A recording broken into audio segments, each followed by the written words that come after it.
शिक्षाप्रद धार्मिक कहानी असली गहना। नमस्कार दोस्तों, स्वागत है आपका एक और ज्ञान से भरी कहानी में।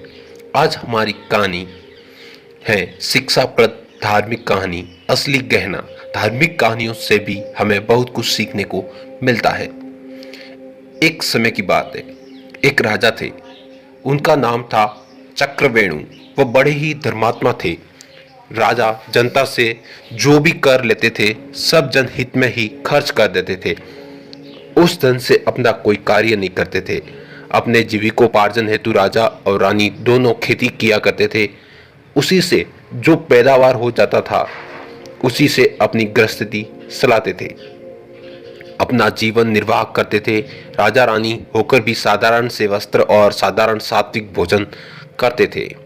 एक दिन नगर में कोई उत्सव था तो राजा की तमाम महिलाएं बहुत अच्छे अच्छे वस्त्र और बेशकीमती गहने धारण किए हुए आई, और जब रानी को साधारण वस्त्रों में देखा तो कहने लगी कि आप तो हमारी मालकिन हो और इतने साधारण वस्त्रों में बिना गहनों के, जबकि आपको तो हम लोगों से अच्छे वस्त्रों और गहनों में होना चाहिए।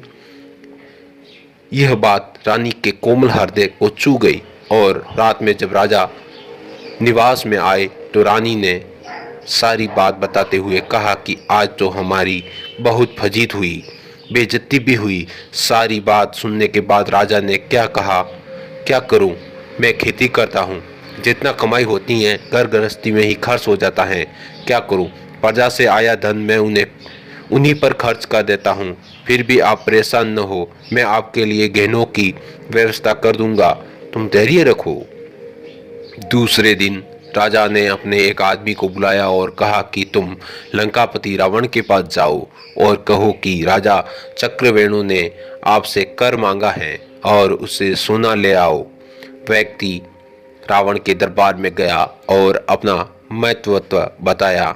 इस पर रावण अट्टहास करते हुए बोला, अब भी कितने मूर्ख लोग भरे पड़े हैं। मेरे घर देवता पानी भरते हैं और मैं कर दूंगा। उस व्यक्ति ने कहा कि कर तो आपको अब देना ही पड़ेगा, अगर स्वयं दे दो तो ठीक है। इस पर रावण क्रोधित होकर बोला कि ऐसा कहने की तेरी हिम्मत कैसे हुई, जा चला जा यहाँ से। रात में रावण रानी मंदोदरी से मिला तो यह कहानी बताई। मंदोदरी पूर्ण रूपेण एक पतिव्रता स्त्री थी। यह सुनकर उनको चिंता हुई और पूछी कि फिर आपने कर दिया या नहीं। तो रावण ने कहा, तुम पागल हो, मैं रावण हूं, क्या तुम मेरी महिमा को जानती नहीं? क्या रावण कर देगा? इस पर मंदोदरी ने कहा कि महाराज आप कर दे दो, वरना इसका परिणाम अच्छा नहीं होगा। मंदोदरी राजा चक्रवेणु के प्रभाव को जानती थी, क्योंकि वह एक पतिव्रता स्त्री थी। रावण नहीं माना। जब सुबह उठकर रावण जाने लगा तो मंदोदरी ने कहा कि महाराजा आप थोड़ी देर ठहरो, मैं आपको एक तमाशा दिखाती हूँ। रावण ठहर गया। मंदोदरी प्रतिदिन छत पर कबूतरों को दाना डाला करती थी। उस दिन भी दाना डाली, और जब कबूतर दाना चुगने लगे तो बोली कि अगर तुम सब एक भी दाना चुगे तो तुम्हें महाराजा धीराज रावण की दुआई है, कसम है। रानी की इस बात पर कबूतरों पर कोई असर नहीं हुआ और वह दाना चुगते रहे। मंदोदरी ने रावण से कहा कि देख लिया ना आपका प्रभाव। रावण ने कहा, तू कैसी पागल है, पक्षी क्या समझे कि क्या है रावण का प्रभाव। तो मंदोदरी ने कहा कि ठीक है, अब दिखाती हूँ आपको। फिर उसने कबूतरों से कहा कि अब एक भी दाना चुना तो राजा चक्रवेणु की दुआई है। सारे कबूतर तुरंत दाना चुगना बंद कर दिया। केवल एक कबूतरी ने दाना चुगा तो उसका सिर फट गया, क्योंकि वह बहरी थी, सुन न पाई थी। रावण ने कहा कि ये तो तेरा कोई जादू है, मैं नहीं मानता इसे, और यह कहकर वहां से चला गया। रावण दरबार में जाकर गद्दी पर बैठ गया तथा तभी सारा राजा चक्रवेणु का वह व्यक्ति पुनः दरबार में आकर पूछा कि आपने मेरी बात पर रात में विचार किया या नहीं? आपको कर रूप में सोना देना पड़ेगा। रावण हंसकर बोला कि कैसे आदमी हो तुम, देवता हमारे यहाँ पानी भरते हैं और हम कर देंगे।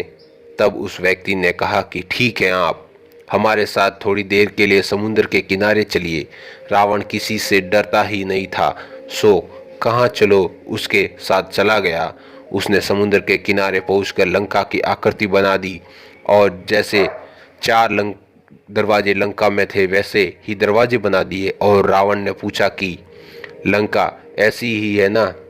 तो रावण ने कहा, हाँ ऐसी ही तो है, तुम तो बड़े कारीगर हो। वह आदमी बोला कि अब आप ध्यान से देखें, महाराजा चक्रवेणु की दुआई है। ऐसा कहकर उसने अपना हाथ मारा और एक दरवाजे को गिरा दिया। इधर बालू से बना लंका का एक एक हिस्सा बिखरा, उधर असली लंका का भी वही हिस्सा बिखरता गया।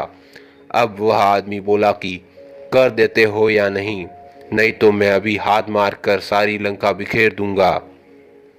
रावण डर गया और बोला, हल्ला मत कर, तेरे को जितना सोना चाहिए चुपचाप लेकर चला जा। रावण उस व्यक्ति को ले जाकर कर के रूम में बहुत सारा सोना दे दिया। रावण से कहकर वह आदमी राजा चक्रवेणु के पास पहुंचा और उसके सामने सारा सोना रख दिया। चक्रवेणु ने वह सोना रानी के सामने रख दिया कि जितना चाहिए उतने गहने बनवा लो। रानी ने पूछा कि इतना सोना कहाँ से लाए? राजा चक्रवेणु ने कहा कि यह रावण के यहाँ से कर रूप में मिला है। रानी को बड़ा आश्चर्य हुआ कि रावण ने कर दे दिया। रानी ने कर लाने वाले आदमी को बुलाया और पूछा कि कर कैसे लाए हो? तो उस व्यक्ति ने सारी कथा सुना दी। कथा सुनकर रानी चकरा गई और बोली कि मेरे असली गहना तो मेरे पतिदेव हैं, दूसरा गहना मुझे नहीं चाहिए। गहनों की शोभा पति के कारण ही है, पति के बिना गहनों की शोभा कैसी? जितना इसका प्रभाव है कि रावण भी भयभीत होता है, उनसे बढ़कर गहना मेरे लिए और हो ही नहीं सकता। रानी ने उस आदमी से कहा कि जाओ, ये सब सोना रावण को लौटा दो और कहो कि महाराज चक्रवेणु तुम्हारा कर स्वीकार नहीं करते। मनुष्य को देखी न पाप न पुण्य करना चाहिए और सात्विक रूप से सत्यता की शास्त्रोक्त विधि से कमाई हुई दौलत से ही संतुष्ट करना चाहिए। दूसरे को देखकर मन को बढ़ावा या पश्चाताप नहीं करना चाहिए। धर्म में बहुत बड़ी शक्ति आज भी है, करके देखिए, निश्चित ही शांति मिलेगी। आवश्यकताओं को कम कर दीजिए, जो आवश्यकता है उतना ही खर्च करिए, शेष परोपकार में लगा दीजिए। भगवान तो हमारे इन्हीं कार्यों की प्रतीक्षा में बैठे हैं, मुक्ति का द्वार खोले। किंतु यदि हम स्वयं नरकगामी बनना चाहते हैं तो भगवान का क्या दोष है? दोस्तों, कहानी अच्छी लगी हो तो प्लीज़ लाइक कमेंट शेयर करना न भूलें। धन्यवाद।